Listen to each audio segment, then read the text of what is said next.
बिस्मिल्लाहिर्रहमानिर्रहीम। शुरू अल्लाह के नाम से जो बड़ा मेहरबान और नहायत रहम करने वाला है। अल्लाह ताला आपको और मुझे दीन और दुनिया की भलाइयाँ नसीब करे, आमीन। मेरी प्यारी बहनों और भाइयों, अस्सलाम वालेकुम। आज मैं आपसे सदका जारिया में जो अमल शेयर करने जा रही हूँ वो ऐसा प्यारा अमल है कि इस अमल की बरकत से आपकी जेब हमेशा दौलत से भरी रहेगी। न सिर्फ आपकी जेब बल्कि आपकी अलमारी जहां आपने पैसे और जेवर रखे होते हैं वो भी दौलत से हमेशा भरी रहेगी। इस अमल की बरकत से आपकी दौलत कभी ज़ाया नहीं होगी, कभी आपको किसी नुकसान का सामना नहीं होगा। आज के दौर में हर किसी की ये ख्वाहिश होती है कि उसके पास पैसा हो, अच्छा घर हो, अच्छी गाड़ी हो। याद रहे, अक्सर लोग कमाते तो बहुत कुछ हैं लेकिन ये कमाई कहाँ जाती है कुछ पता नहीं चलता। ये पैसा उनके पास टिकता नहीं है, वो उस पैसे को बचा नहीं पाते, हालांकि वो दिन रात मेहनत करते हैं। अगर आपके साथ भी ऐसा ही मामला है, आप भी पैसा नहीं बचा पाते, तो आपने इस अमल को लाजमी करना है। इसकी बरकत से आपकी जेब भी दौलत से भरी रहेगी और आपकी अलमारी से भी कभी दौलत ख़त्म नहीं होगी। बहुत ही मुख्तसरन अमल है जो आपने सुबह के वक्त कर लेना है। अमल बताने से पहले आपको ये मैं बताना चाहूँगी कि आपका 3 बातों का ख्याल रखना बहुत ज़रूरी है। अगर इन 3 बातों पर अमल ना किया जाए तो आपके घर में दौलत जमा नहीं होगी, क्योंकि अगर इन बातों का घर में ख्याल ना रखा जाए तो घर के अंदर की दौलत ज़ाया हो जाती है और इन बातों की वजह से वज़ाइफ भी काम नहीं करते। तो दोस्तों, याद रहे कि अक्सर औक़ात घरों में वॉशरूम या टॉयलेट्स का दरवाज़ा खुला छोड़ दिया जाता है। आपने इस बात का ध्यान रखना है कि आपका वॉशरूम या टॉयलेट का दरवाज़ा बिला वजह खुला ना रहे।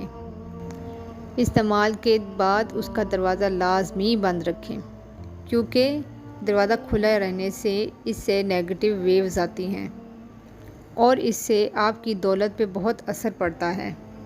और अगर आपके घर में बच्चे हैं तो बच्चों को इस बात का इल्म नहीं होता, वो नासमझ होते हैं और वो अक्सर दरवाज़े को खुला छोड़ देते हैं। आपने इस बात का ध्यान रखना है कि टॉयलेट का दरवाज़ा कभी भी खुला ना छोड़ें। और दूसरी बात ये कि अपने किचन में दवाइयाँ कभी भी ना रखें, क्योंकि ऐसा करने से घर में बीमारियाँ आती हैं और जब घर में बीमारियां आने लगती हैं तो इस तरह आपका पैसा बीमारियों के इलाज पर ही खर्च होना शुरू हो जाता है। और तीसरी बात यह है कि आपने कब्रिस्तान में कभी भी हंसना नहीं है, चाहे जो भी हो जाए। आपने कब्रिस्तान में हंसने से गुरेज करना है। बाज़ लोग कब्रिस्तान में गप्पे हाँकते हैं और ज़ोर ज़ोर से हंसते हैं। अगरचे लोग कोई भी मजाक करें, आपने हंसना नहीं है, क्योंकि कब्रिस्तान में हंसना भी दौलत को ज़ाया कर देता है और घर में बरकत को ख़त्म कर देता है। तो मेरी प्यारी बहनों और भाइयों, आपने इन 3 बातों का बहुत ज़्यादा ध्यान करना है और ये 3 काम आपने कभी भी नहीं करने। आज जो मैं आपको अमल बताने जा रही हूँ वो अल्लाह ताला के 5 सफ़ाती नामों का अमल है। इस अमल को आपने सुबह उठते साथ ही कर लेना है। अमल का तरीका ये है कि आपने अल्लाह के ये 5 नाम अपने दाएं हाथ की 5 उंगलियों पर पढ़ने हैं। और अल्लाह के वो 5 सिफाती नाम ये हैं: या अल्लाहु, या रज़ाक़ु, या मुइज़्ज़ु, या अज़ीज़ु, या गनीयु। इनको पढ़ने की तरतीब ये है कि आपने सबसे पहले ये 5 नाम अपनी शहादत की उंगली से शुरू करने हैं और शहादत की उंगली पर ये नाम पढ़ने के बाद आपने 7 वाली उंगली पर ये 5 नाम पढ़ने हैं और आखिर में आपने अंगूठे के ऊपर ये 5 नाम पढ़ने हैं। और रोज़ आपने ये अमल उठते साथ ही कर लेना है और इसको इसी तरह आपने करते रहना है कि शहादत की उंगली से शुरू करना है और अंगूठे पे ख़त्म करना है। यकीन जानिए ये अमल बहुत ही ताकत वाला अमल है। اگر آپ چاہتے ہیں کہ آپ کی الماری اور آپ کی جیب دولت سے بھری رہے تو آپ اس عمل کو اپنا معمول بنا لیں اور اللہ تعالیٰ کی ذات پہ مکمل بھروسہ رکھیں اور یقین کامل سے یہ عمل کریں۔ اللہ تعالیٰ کو ان ناموں سے پکاریں تو انشاءاللہ آپ کو کبھی دولت کی کمی نہیں ہوگی۔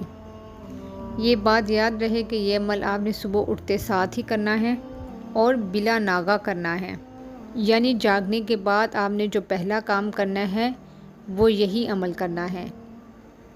آپ نے جاگتے ساتھ ہی اپنے رب کو پکارنا ہے اور اس سے اپنے رزق کی کشائش مانگنی ہے۔ یاد رہے اس عمل میں اللہ تعالیٰ کے جن صفاتی ناموں کا ذکر ہے یہ تمام نام بہت ہی مبارک اور مجرب ہیں فرماتا ہے۔ یہ یاد رکھیے گا، آپ جب بھی کوئی بھی عمل کریں گے اس کے لیے یقین کامل کا ہونا بہت ضروری ہے کہ میں اللہ تعالیٰ سے اس طرح مانگ رہا ہوں، اس عمل سے مانگ رہا ہوں تو میری دعا ضرور قبول ہوگی۔ اپنے صفاتی ناموں کے وسیلے سے وہاں سے آپ کو عطا کرے گا جہاں آپ کے گمان میں بھی نہیں ہوگا۔ اس کو ثواب کی نیت سے شیئر کر دیجیے گا۔ جزاک اللہ۔